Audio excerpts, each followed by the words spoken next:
I am writing this so I don't forget the order of things and so someone else can recognize the signs if they ever find the same ground. My name is Clara Redmond. I grew up in Salem, Oregon. My older sister Nora disappeared on a hiking trip when I was 14. She was 20. Her last text was a photo of the Wilson River near a bend below a rock outcrop off Highway 6, somewhere between the Jones Creek and Koenig Creek trailheads.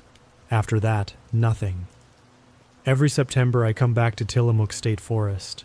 I tell people it's for closure, but it's closer to inventory. I walk the trails, check the pullouts, read the bulletin boards, and pay attention to anything that wasn't there before. The forest has a public record if you know what to look for. Reforestation signs about the Tillamook burn. School children who planted seedlings in the 1950s. The opening of the Tillamook Forest Center in 2006. Trail mileage markers that don't move but wear down from boots.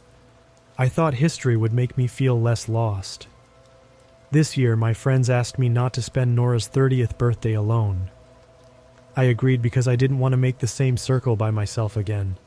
We camped just off the Wilson River Trail, a few miles west of the Jones Creek Day use area. We weren't far from the water. You could hear it moving in the dark. The group was Matt, who makes a joke out of anything first and deals with feelings second. Dana, a medical student who carries more first aid gear than some small clinics. Cole, quiet and reliable. And Luis, who brought a guitar and a small bag of weed he swore was for sleep. I planned the walk, made sure we were outside the riparian zones, and picked a flat spot that didn't show recent use. We cooked shrimp and rice on a camp stove, and talked about old music and how many times we'd all promised to quit our jobs. I tried to keep the conversation on neutral ground and away from Nora. I failed. People who love you will always steer back to the thing you avoid. Just after midnight, the coyotes moved close. Most of the time they stay in the cut blocks or across the river. That night they came up the slope, yipping in short bursts. We heard one weighty movement in the brush, and then nothing. I told myself it was deer. The air felt heavy. It is hard to define this without sounding like superstition. What I can say is that we kept stopping mid-sentence to listen. The river stayed steady. The wind through the firs sounded normal, and then it didn't, like a hand pressed down on the whole scene. We killed the fire to keep the smoke from sinking under the canopy. Everyone went to tents. I lay awake on my pad with my headlamp off, counting breaths, and thinking about the odds that Nora had picked this trail the day she vanished. I wasn't crying. I was waiting for the feeling to pass. The sound under my tent started like sand shifting in a bottle. I told myself it was root movement or a vole. It was not. It turned into a steady scrubbing noise against the underside of the floor. I sat up and placed my palm flat. There was something pressing back. The next push bowed the nylon.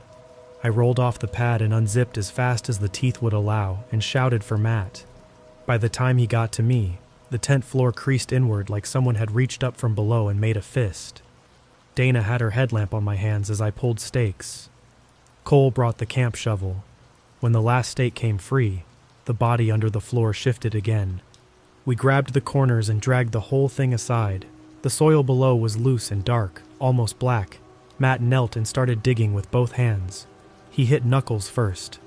The hand was small and slick with mud. He said he had it, and then we all had it, and then a forearm, and then a shoulder. There was a woman buried there, face turned to the side in a pocket of air. When I cleared her mouth, the first thing she did was try to scream, but no sound came. She took a breath that sounded painful and said one sentence, "If they know I'm alive, they'll come back." We got her out. She was light in a way that made me think of fever wards. Mud caked her hair and packed the wrinkles of her ears. Her nails were broken down into raw crescents. The skin along her ribs and hips had a pattern of faint cross-hatched scars, like old rope burns or a lattice that had healed. Dana did the basics: airway, breathing, circulation. The woman was oriented but shocky. She gave her name as Mara and clutched at the ground whenever anyone stood up. Dana wanted to hike her to the highway and flag a car. It would have taken us an hour and a half dry, 2 with someone sick. Mara said no. She said the word no with hard edges and shook her head so violently she almost fainted. "They will know," she said. I asked who. She looked toward the trees and said nothing. We wrapped her in a space blanket and my coat. I held a bottle cap of water to her lips and watched her swallow the way you watch a newborn, counting each motion like it might stop. We were careful. We put the fire out cold and moved our food. We checked for tracks and didn't find any new ones except ours. That should have made me feel better. It did not. The fire ring was old rock, but the ash inside wasn't fully gray. Someone had burned here very recently and raked it smooth. The line where you expect to see boot edges had been brushed, as if someone had used a leafy branch to erase the boundary. Our food bags didn't hang where we left them. They were cut down and slashed. Not torn, cut.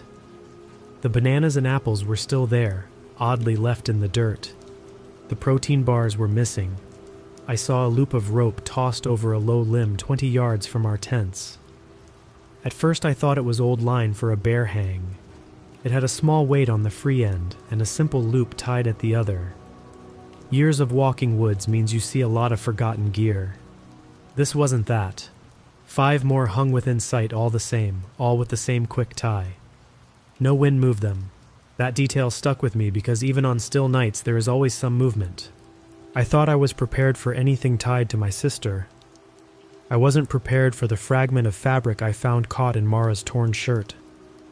The stitch pattern matched a coat Nora wore the winter before she disappeared. My mother had added a repaired patch with that same odd thread color because the original seam wouldn't hold. I told myself hundreds of jackets have similar repairs. Then I felt the thread between my fingers and knew I was lying. I did not tell anyone right away. I stood with it in my hand and tried to breathe until my body would accept the air. We made a plan that satisfied no one. We would wait for first light and move together to the highway with Mara. We would leave the tents and gear if necessary. Rotate watch until dawn. No one leaves the circle of the lights. Luis sat with his guitar case closed and stared at nothing. Cole walked the distance between the river and the tents like an animal pacing. Matt sharpened a stick to give his hands a job. I stayed next to Mara and Dana. Every 15 minutes I checked Mara's pulse. It was faster than it should have been, and steady. She would startle at nothing and scan the same part of the tree line like there was a door there. At 1 in the morning, a single sharp whistle sounded from uphill. It wasn't a bird. The note was too flat, and the diaphragm behind it felt human. 10 seconds later, another whistle answered from below us, closer to the river. 7 seconds after that, a third came from the west. One of the worst parts of that moment is I could hear Matt trying to decide whether to make it into a joke and failing. We stood and faced outward. Lights pointed into trunks and brush and empty spaces that looked like faces because fear makes patterns out of gaps. A minute later, we found Luis's boots placed neatly 50 yards away on the trail, toes pointed toward camp, laces tied. He had been wearing them when we started our watch. Luis came back around 2 with his socks muddy up to the ankle bones. He said he had gone to pee and then got turned around. There is a tone people make when they know they have to lie to get back inside a circle. He had that tone. Dana checked his pupils. They were normal. He wouldn't look at Mara. I smelled kerosene on him even before I bent close. He said it was from camp fuel and lifted his hands like that explained why soil was pushed deep under his nails. We put him between Matt and Cole and told him to sleep. No one slept. At first light we found 3 shallow depressions under the moss behind where my tent had been. They were the width of a body and less than 3 feet deep, each with fresh leaves layered on the bottom. Later, I would think they looked like cradles for something adults don't talk about. At the time, I focused on the practical. The soil was damp, but not newly turned. The edges were clean, not clawed out. Beside the 3rd depression, I found a thin line of chain half buried in mud. When I pulled it free, a small charm came with it, the kind of cheap letter charm you buy in a gas station rack. It was a capital N. The backing was rusted so badly it flaked in my fingers. The second I saw it, I knew I was done making bargains with fear. I said we weren't leaving. I said whoever put Mara in the dirt did it in a place they could return to without being noticed. I said if we didn't follow their path now, we never would. Matt told me I was thinking like a person who needed the story to end a certain way. He wasn't wrong. Dana looked at Mara's wrists, and then at the depressions, and said we had an obligation to do more than run. Mara didn't remember faces. She remembered hands. She remembered being dragged, and then lifted, and then kept still by a board across her hips. She remembered the smell of fuel. She remembered hearing practiced movements above her, not clumsy or frantic. Like they've done it before, she said. She pointed downhill toward a place where the alder thins and the ground firms up. There, she said. They take you that way. We moved slow and careful without talking. I marked our path with small torn bits of orange tape from my first aid kit whenever we changed direction. We kept Mara in the middle and checked behind us more than ahead. About half a mile from camp, the ground leveled into a flat with older stumps and younger growth. In the center of the flat sat an arrangement of timbers that at first looked like salvage from an old bridge. When we got closer, we saw they were lids. Rough-cut boards nailed across shallow pits. Some had stones stacked on them. A few had been staked through with rebar. The pits were long enough for bodies, short enough that you'd have to bend your knees. I put my ear to the nearest board and heard nothing, then to the next and heard a scrape from below. Not a voice, not knocking, the steady scratch of nails on wood. It is important to be honest here. We did not turn into heroes. We did not pry up lids and carry strangers out in our arms like a news story. Matt stepped back until he hit Cole. Dana reached for the rebar and then took her hand away. Mara wrapped her arms around her torso like she was trying to hold herself closed. I looked at all the boards at once and felt my mind stretch thin. The whistle came again, this time from the trees to our left, very close. 5 shapes moved out of the understory like they had been waiting for the cue. They wore canvas and old jackets patched with cloth I recognized from flea markets and farm sales. Their faces were covered with masks made from burlap and leather scraps, stitched with symbols that meant nothing to me except the time it takes to make them. They carried tools, shovels, a length of rope with a loop already tied, a post hole digger, a pry bar. None of them ran. They just came on like they were walking to work. We backed toward the far edge of the flat. One of the figures cut across to block. 2 more separated to flank us.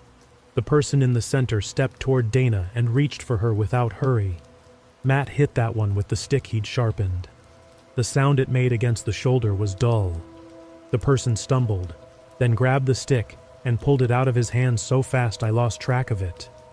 Cole tackled the one on the left, and they went down in brush hard enough to break branches. I dragged Mara toward the far side while Dana tried to pull Matt back. In the middle of it all, I had the stupid thought that we had no idea how many more were in the trees. I don't know where the idea came from, except the smell on Luis's hands. Fuel means fire. We carried a small canister in my pack to start wet wood. I pulled it out and unscrewed the cap and poured a line across the 2 closest lids and then sloshed a trail onto the brush. "Back," I said to Dana. "Back." The lighter took on the 4th flick. When the flame ran across the board, the sound from beneath changed. I will not describe that sound. The 2nd lid took. The flames climbed into dead grass and then into a punky log. Heat pushed the masked people away a few yards. It didn't make them run. It made them turn our way and take us seriously. Fire is a tool and a threat in this forest. The Tillamook burn started in 1933 and burned over and over for almost 20 years. The replanting took decades. There are signs everywhere about it. How quickly heat can ladder into crowns, how fast wind can turn an ember into a line that runs a mile. I knew if I kept feeding the flame we would be building more than a distraction. I also knew it was the only thing that changed the math. The nearest masked person stepped in and swung the pry bar at Matt. The bar hit him across the back and he folded. Cole got to his feet with a mouth full of blood and charged the same person. Dana grabbed one end of the rope and looped it around the person's ankle and yanked. It was clumsy, but it worked. The person hit the ground hard. The mask shifted sideways. and I saw enough of a face to know this wasn't a ghost story. It was a man in his 50s with a white scar across his chin and a missing molar. He looked at me like I had interrupted a job. The fire popped and one of the lids split. The heat washed across our backs. Two masked figures moved to stamp at the flames with wet burlap. I took Mara's hand and pulled her toward the far trees. Dana got Matt under the arms and dragged him. Cole covered. We made it 20 yards before the person with the pry bar got up again and came on with real speed. I turned to throw the empty fuel can and saw the patch on their mask. Brown cloth with a slanted line of blue thread down the center. I knew it from the coat in my mother's hall closet. Nora's jacket patched the winter before she left home. For a second I lost the ability to move. The person with the mask stepped toward me like he recognized that drop in voltage. Cole hit him in the side and they went down together. I grabbed the pry bar off the ground and swung it in a straight arc. The bar connected with a forearm. The masked person exhaled in a short burst and went still. I didn't wait to see if he would get back up. We left the flat while the fire climbed the brush. It was controlled enough not to ladder into the crowns, and for once the damp air worked in our favor. The masked people did not follow us into the thicker stand. They focused on the lids and the flames, and I understood too late that we were choosing which lives to save by leaving the fire where it was. We moved downslope toward the river and found the trail in a cut between Salal and Swordfern. It felt like stepping onto a road after being lost in a field. We kept moving. Luis was gone. I don't know when he broke away. I only know I didn't see him again. We reached Highway 6 after sunrise near the pullout for the Tillamook Forest Center. A couple in a Subaru saw the blood on Matt's shirt and stopped without asking questions. They called 911. The deputy listened to our story and looked at the burns on the back of my hands and wrote our names down. He asked how much we'd had to drink.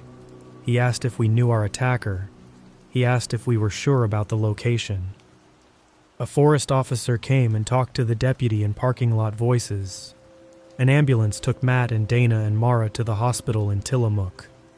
My hands shook so hard I couldn't sign the initial statement without resting the clipboard on the hood. 2 detectives met us later that day.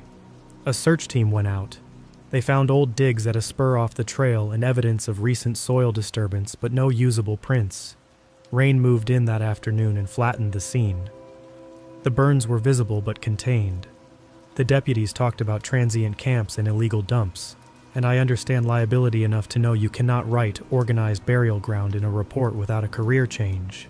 They asked if we could have misheard the whistles. I told them I have heard enough wildlife in this forest to know the difference. They nodded like people who have to nod when they don't have a box for what you are saying. Mara gave a statement through tears and pauses. She remembered being picked up near a highway turnout 2 nights before. She remembered a smell like cold dirt and fuel. She remembered the way her own breathing sounded under a board. The hospital kept her overnight. Dana had a concussion and bruised ribs. Matt had a fracture in his forearm and deep contusions along his back. Cole had stitches along his scalp. I had burns across both palms that made every daily task a negotiation for a week. Luis's family filed a missing person report 2 days later. The deputy called me once to say there were no updates. I went back to my mother's house in Salem and sat with Nora's jacket on my lap. The patch on the sleeve had the same blue thread I saw on the mask. I don't know if it means what I think it means. I only know that fabric doesn't travel by itself. Someone carried that cloth from a closet to the woods, or peeled it off her after she was gone. I kept wondering why our food was slashed while the bananas and apples were left. The high-calorie bars taken, the clean things left to rot. Systems reveal themselves in what they ignore. A week later, I drove back to the Wilson River and parked at the same day-use lot where we started. I did not step into the trees. I stood on the shoulder of the highway with the engine off and listened. Cars passed every few minutes, and then the sound settled back into the quiet you learn to trust out there. I could smell the river and damp duff and a faint trace of smoke that was probably someone's breakfast fire. I didn't hear whistles. I didn't hear coyotes. I did hear, faint and persistent, a scratch under the roots beside the first switchback down from the lot. It wasn't wind. It was not an animal I could name. It was a human pattern against a surface. I used to think the worst thing was not knowing. I have changed my mind. The worst thing is understanding the pattern and realizing it has been there longer than your search and will be there after you stop. This is the ending I can live with. We got Mara out. Dana and Matt healed.